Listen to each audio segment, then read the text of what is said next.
आपल्या बांधवांसमोर फार मोठं संकट आहे। या बांधवांना एक हात मदतीचा असे आवाहन भोसरी विधानसभेचे आदरणीय आमदार महेशदादा लांडगे यांनी केले होते।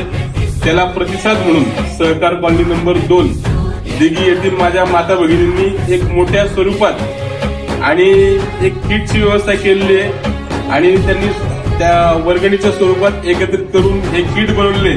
त्याच्यामध्ये माझ्या माता भगिनींचे, आमिरबाईचे आणि सर्व सहकाऱ्यांचे मी मनापासून आभार मानतो आणि या निमित्तानं दिघी बोमकेल मधील नागरिकांना नम्रपणे आवाहन करतो की आपणही आपल्या बांधवांसाठी एक हात मदतीचा द्यायचा आहे। धन्यवाद। जय हिंद, जय महाराष्ट्र।